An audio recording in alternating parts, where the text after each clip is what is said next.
नमस्कार, स्वागत है आपका। एमवी नेटवर्क देख रहे हैं आप और मैं हूं आपके साथ लता। चलिए शुरू करेंगे एक्सप्रेस खबरों का सिलसिला। देश आज अपना 75वां गणतंत्र दिवस मना रहा। 75वां गणतंत्र दिवस इस बार कई मायनों में खास। परेड और झांकियों में महिलाओं की भागीदारी ज्यादा दिखी।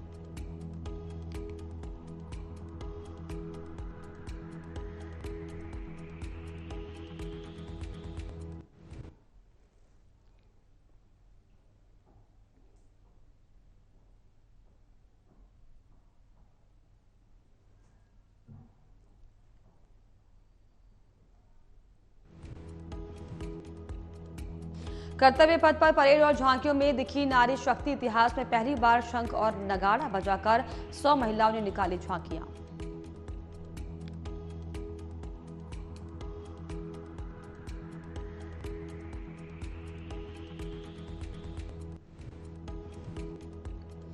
परेड में पहली बार तीनों सेनाओं की ओर से ऑल विमेन मार्चिंग कंटिजेंट शामिल हुआ। तीनों सेनाओं की 60 महिलाएं शामिल हुई।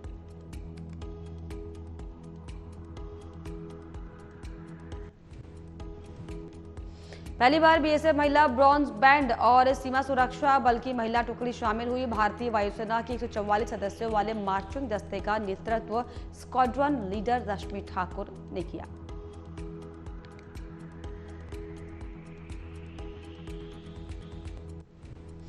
पहली बार आर्मी, एयरफोर्स और नेवी की महिला अग्निवीरों की ज्वाइंट दस्ता परेड में शामिल। अग्निवीरों की ट्राई सर्विस मार्चिंग कंटिजेंट में 144 महिलाएं शामिल।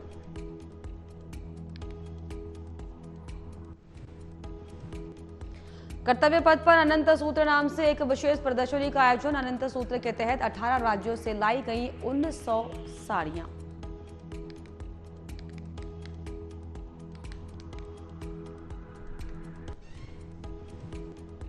कश्मीर और पंजाब की कोटापंथी कला को प्रदर्शित करने वाली 150 साल पुरानी साड़ी भी इस प्रदर्शनी का हिस्सा। हर साड़ी पर लगाया गया क्यूआर कोड।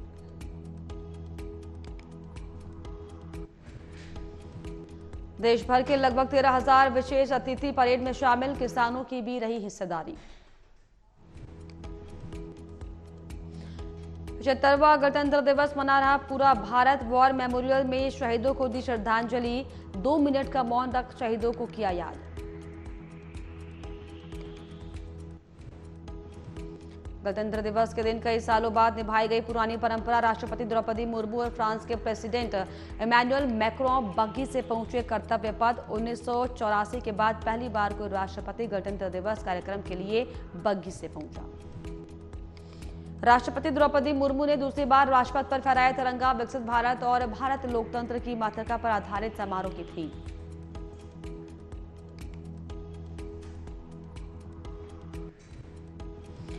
फ्लाई पास्ट में प्रचंड हेलीकॉप्टर ने भी हिस्सा लिया। प्रचंड हेलीकॉप्टर की पायलट ने उड़ानें भरने के दौरान वीडियो भी बनाया।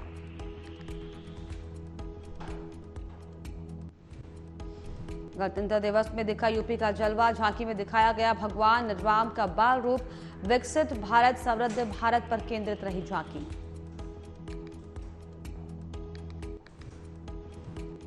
प्रधानमंत्री राष्ट्रीय बाल पुरस्कार विजेता बच्चे भी परेड में शामिल। 19 बच्चे भी परेड में शामिल। बहादुरी, कला, संस्कृति, विज्ञान, समाज सेवा, खेलकूद जैसे क्षेत्रों में काम करने के लिए पुरस्कार दिया गया।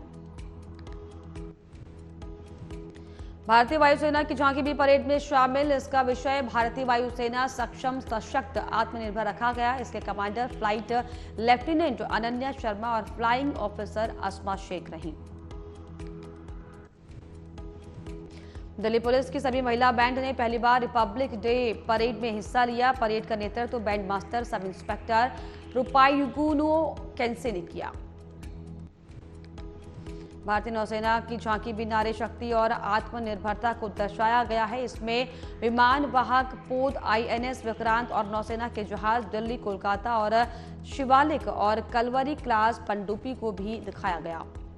भारतीय सेना की सबसे पुरानी पैदल सेना रेजिमेंट मद्रास रेजिमेंट ने भी मार्च पास किया है। मद्रास रेजिमेंट के आदर्श वाक्य स्वधर्मे निधनम श्रेय, यानी कि अपना कर्तव्य निभाते हुए मरना गौरव की बात है।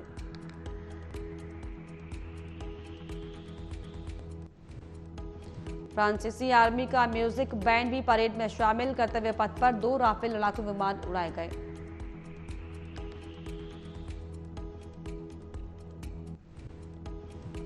मध्य प्रदेश के मुख्यमंत्री मोहन यादव ने उज्जैन में तिरंगा फहराया। उन्होंने कहा कि चित्रकूट को वर्ल्ड क्लास धार्मिक पर्यटन स्थल बनाएंगे। यहां पर हर साल रामायण मेला भी लगाएंगे।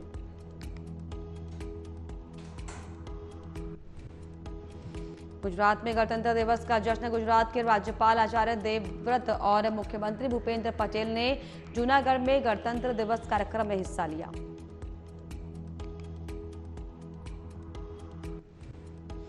गणतंत्र दिवस पर राहुल का ट्वीट। स्वतंत्रता आंदोलन के सपनों को एक सूत्र में पिरोने वाला हमारा महान संविधान भारतीय गणतंत्र की आत्मा है।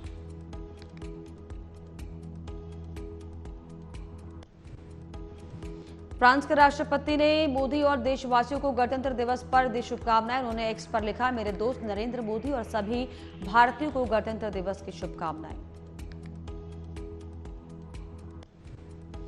रूस ने खास अंदाज में भारत को गणतंत्र दिवस की शुभकामनाएं दी। भारत में रूस के दूतावास ने एक खास वीडियो शेयर किया। इसमें रूसी लोग फिल्म गदर के गाने में निकला गढ़ लेकर पर डांस करते नजर आए। रिपब्लिक डे पर हिमवीरों ने भी फहराया तिरंगा। सभी देशवासियों को दी गणतंत्र दिवस की बधाई।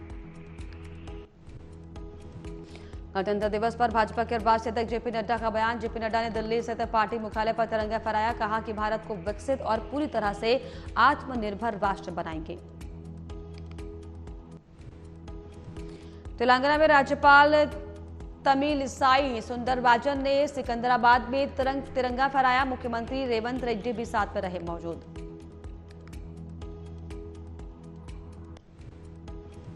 अमेरिका ने भारत को रिपब्लिक डे की बधाई दी। अमेरिकी विदेश मंत्रालय के प्रधान उप प्रवक्ता वेदांत पटेल ने एक प्रेस कॉन्फ्रेंस के दौरान कहा कि हम दोनों देश कई प्रमुख क्षेत्रों में अपने सहयोग को मजबूत करने के लिए तत्पर हैं। दिल्ली का राजीव चौक मेट्रो स्टेशन पूरी तरह से पैक दिखा। लोगों में भारी जोश नजर आया। कर्तव्य पथ पर दिखा इसरो की झांकी। इसरो की झांकी में चंद्रयान 3 के soft landing point, Shiv Shakti point पर विक्रम लैंडर और प्रज्ञान रोवर को दर्शाया गया। कर्तव्य पथ पर छत्तीसगढ़ की झांकी में बस्तर की 600 साल पुरानी मुरिया दरबार की परंपरा को भी दिखाया गया। कर्तव्य पथ पर निकली राजस्थान की झांकी। मीराबाई और घूमर नृत्य की दिखी झलक। झांकी में राजस्थान की कठपुतली कला देखने को मिली। हस्तशिल्प परंपराओं, बंधेज, बगरू प्रिंट भी नजर आया। कर्तव्य पथ पर झारखंड की झांकी तसर उत्पादन के साथ सोहराय और कोहबर पेंटिंग में सजाया गया। झांकी में राज्य में होने वाले तसर उत्पादन को भी दर्शाया गया। कर्तव्य पथ पर हरियाणा की झांकी में सरकारी कार्यक्रम मेरा परिवार मेरी पहचान पर फोकस किया गया। इसके जरिए महिला सशक्तिकरण को केंद्र में रखा गया।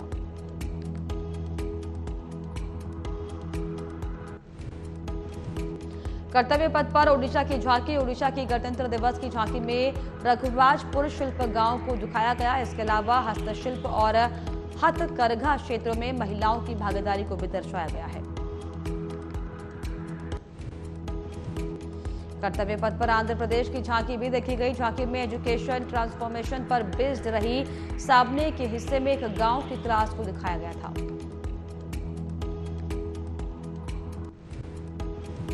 कर्तव्य पथ पर तमिलनाडु की झांकी में वहां के गांव की झलक दिखी। झांकी में सबसे आगे महिलाओं और पुरुषों को दिखाया गया।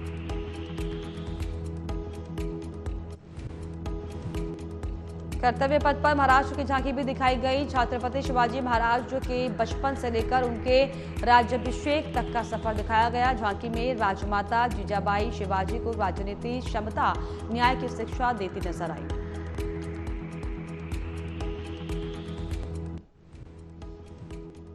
कर्तव्य पथ पर तेलंगाना की झांकी में कोमार भीम, चकली, इल्मा, रामजी गोंद और अन्य जैसे तेलंगाना के स्वतंत्रता सेनानियों के बलिदानों को दर्शाया गया।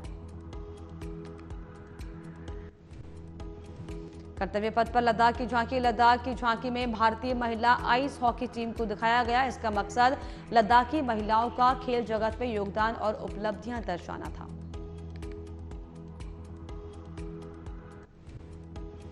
कर्तव्य पथ पर गुजरात की झांकी को धोडो गांव पर फोकस रखा गया। ये गांव बेस्ट टूरिज्म विलेज के रूप में माना जाता है। इसे यूएन ने दुनिया के 54 टूरिज्म विलेज में जगह दी है।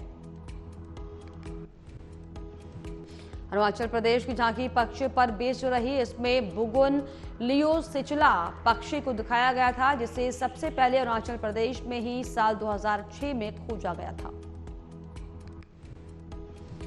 मेघालय की झांकी में सबसे आगे 2 महिलाओं और 1 पुरुष को दिखाया गया। उनके पीछे एक पेड़ और बाघ और शावक नजर आया। सबसे पीछे गांव की एक झोपड़ी भी दिखाई गई।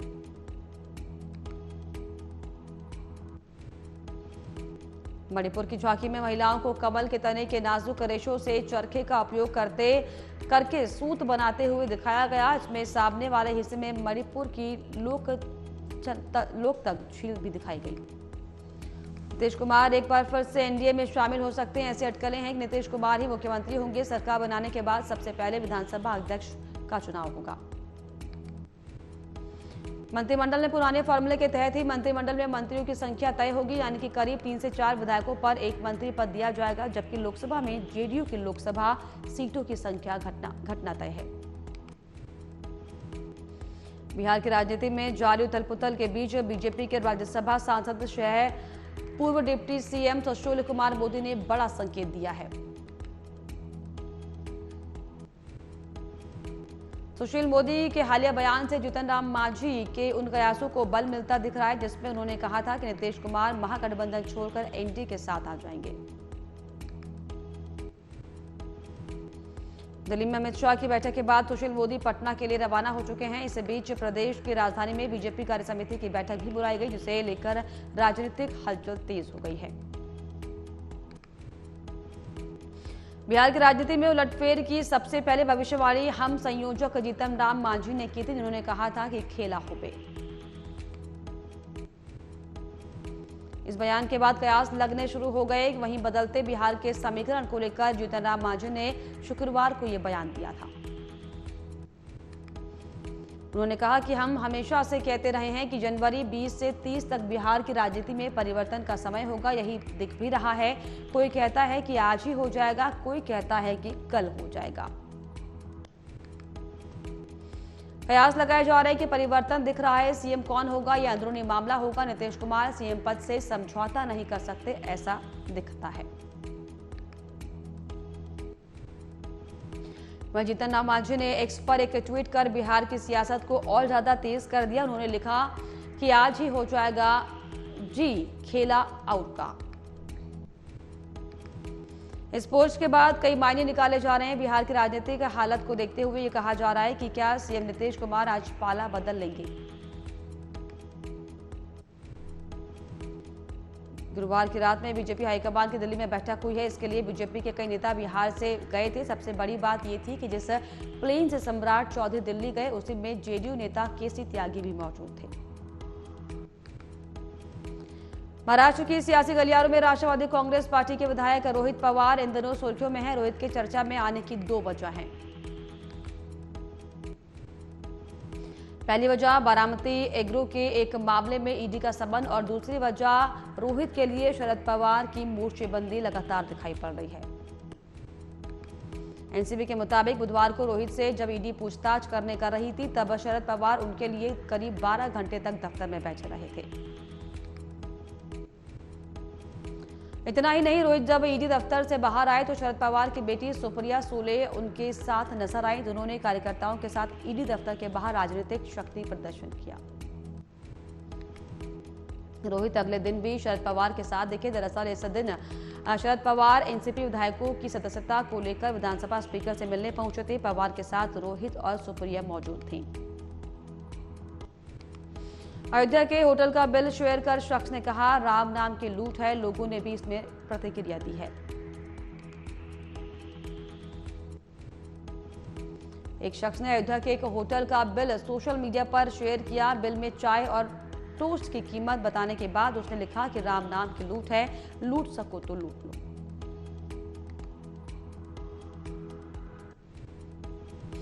शख्स का पोस्ट अब सोशल मीडिया पर जमकर वायरल हुआ है, तो लोगों ने भी इस पर अपने मुताबिक अपनी अपनी प्रतिक्रियाएं भी दी हैं।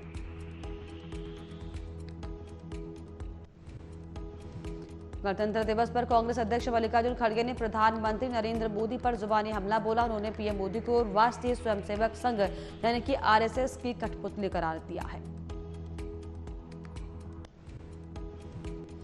मल्लिकार्जुन खड़गे ने कहा कि आरएसएस और बीजेपी हमारे संविधान को विकृत करने और इसमें बदलाव करने की साजिश कर रहे हैं।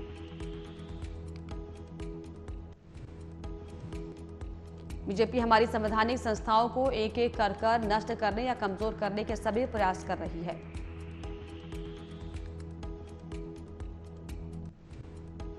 मोदी संघ के हाथों की कठपुतली जैसा व्यवहार कर रहे हैं, जिसका न्यायपालिका या धर्मनिरपेक्षता को खामियाजा भुगतना पड़ रहा है।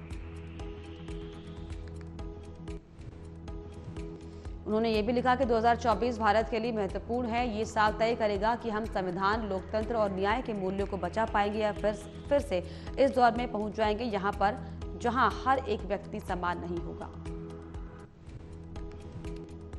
हमारे संविधान में सभी नागरिकों को मौलिक अधिकार, सामाजिक न्याय और राजनीतिक अधिकार समान रूप से दिया गया है, लेकिन आज इन अधिकारों पर सरकार की ओर से ही हमला हो रहा है। एआईएमआईएम के चीफ असदुद्दीन ओवैसी ने ज्ञानवापी मस्जिद को लेकर भारतीय पुरातात्विक सर्वेक्षण की तरफ से तैयार रिपोर्ट पर सवाल उठाया। उन्होंने एएसआई को हिंदुत्व के हाथों की कठपुतली करार दिया। एएसआई रिपोर्ट में कहा गया कि ज्ञानवापी मस्जिद के निर्माण से पहले यहां पर एक विशाल मंदिर था और मस्जिद का निर्माण मंदिर के अवशेषों पर हुआ है। गुरुवार को केंद्र सरकार ने प्रेस्टिजियस पद्म अवार्ड की घोषणा की। हिंदी सिनेमा के दिग्गज एक्ट्रेस वैजयंती माला और साउथ के सुपरस्टार चिरंजीवी को पद्म विभूषण पुरस्कार से सम्मानित किया जाएगा।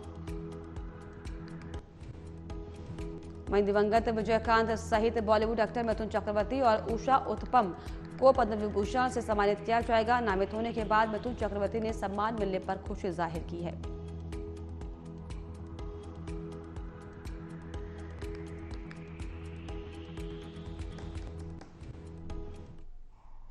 और इसी के साथ फटाफट खबरों में फिलहाल इतना ही। देश और दुनिया की तमाम खबरों के लिए आप देखते रहिए एएमपी नेटवर्क। नमस्कार।